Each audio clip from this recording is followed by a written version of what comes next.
Hey everyone, happy Thanksgiving. So where am I now?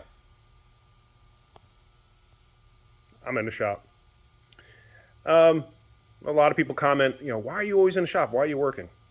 You know why? I actually enjoy it. I really do. Cars, they might give me a fit. Cars might, um, give me a headache or whatever.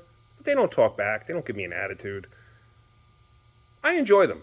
I really do. It's like a therapy. It really is. Cars are a part of me. They always have been. I know some of you are like that. Mechanical things are just, that's me.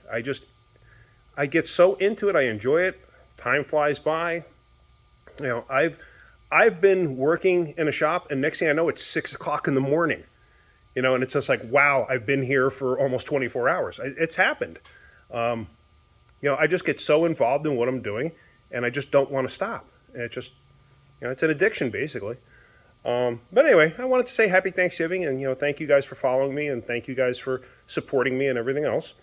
Um, so yeah, what I want to do is I want to go over a weird situation I had yesterday.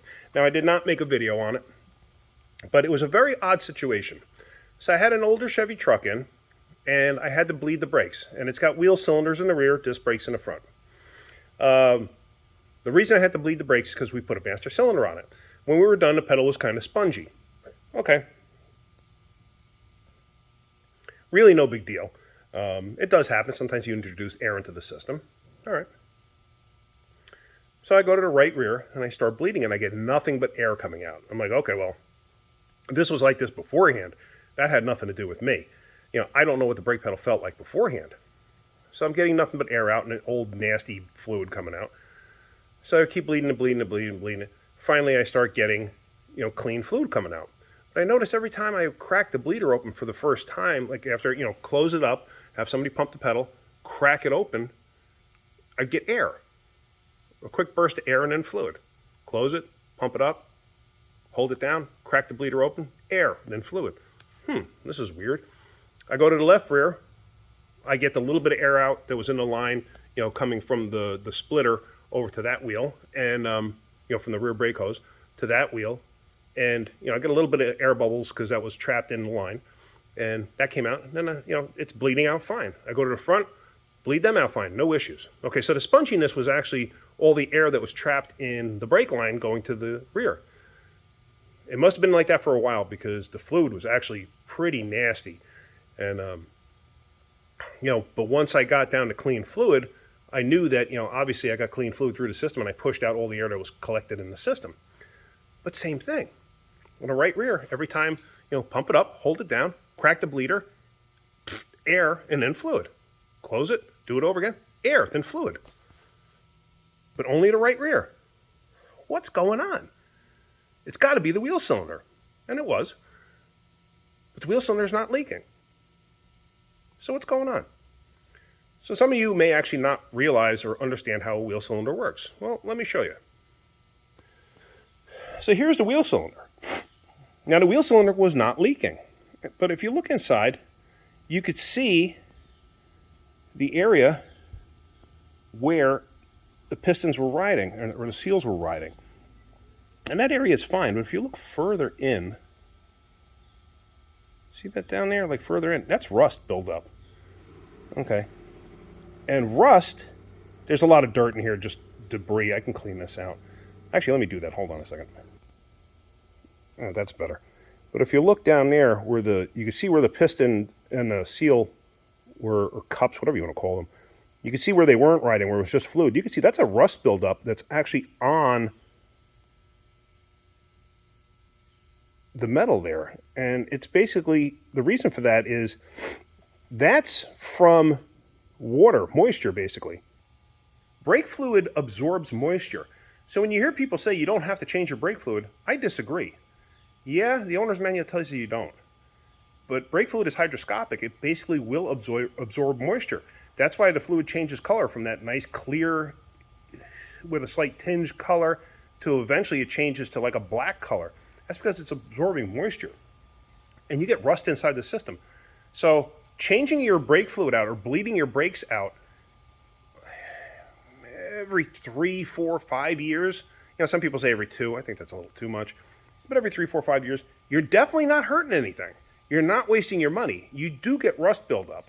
I do it on my own cars. I think it's well worth it. Plus, I've actually had a few situations where older fluid, because it absorbed some water, it had a tendency to make the pedal just not as responsive. I don't want to go with spongy, but just not as responsive. So, but anyway, let me go through this and explain why it was sucking air in.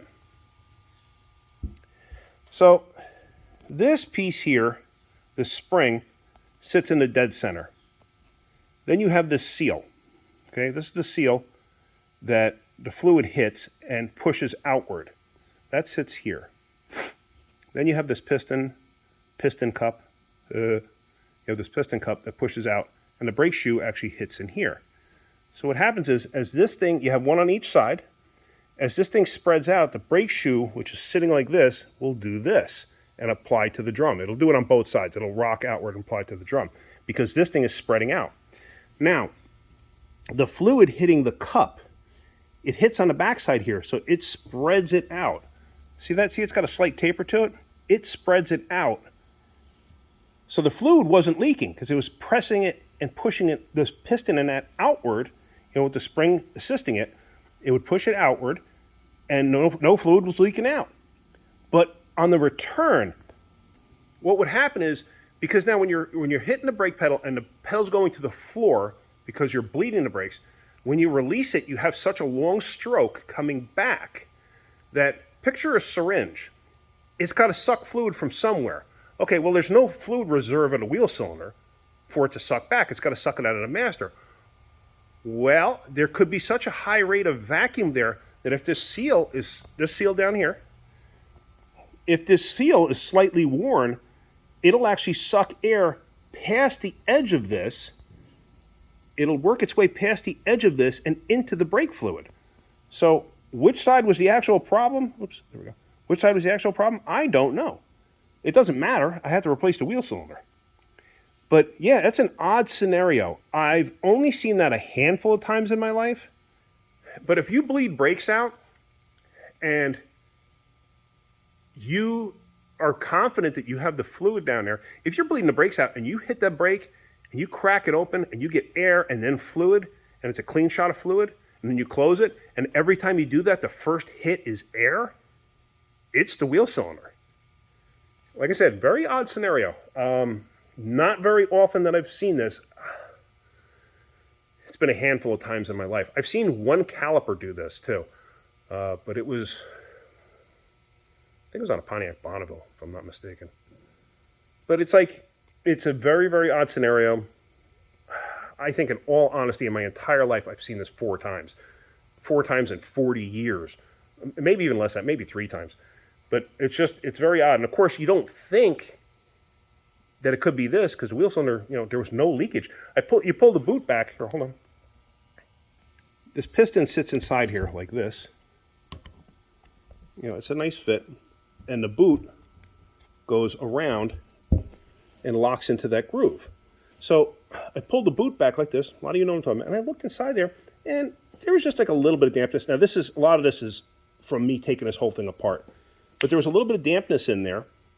And I was like, but it's not leaking. Dampness is kind of normal over time. But usually if you pull the boot back and you get fluid that drips out, you got a bad wheel cylinder. I didn't have that. I just had some dampness in there, a little bit of crud buildup. Nothing dramatic. But, the fact that the boot had no wetness around it before I peeled it back, I really didn't think there was an issue. A lot of times you'll see on the wheel cylinder or on the shoe, you'll see like a dampness there. You'll see something there that's an indication that, hey, you got some kind of fluid leaking there. So anyway, I just thought that was interesting. I wanted to share that with you. It's a very oddball scenario. I wish I had a video of it. At the time, I just wasn't thinking about making a video on it. So, but yeah, so if you're cracking a bleeder and you get air and then fluid and air then fluid and air then fluid, and you keep doing it and it keeps doing the same thing, you got air getting introduced right there. It's not coming from all the way top of the master cylinder. It can't force the air all the way down. So that's just, something to think about. All right, guys. Well, again, happy Thanksgiving. If you're getting something out of my videos, hit that like button. If you could, please subscribe. All right, guys, have a great day. Keep wrenching.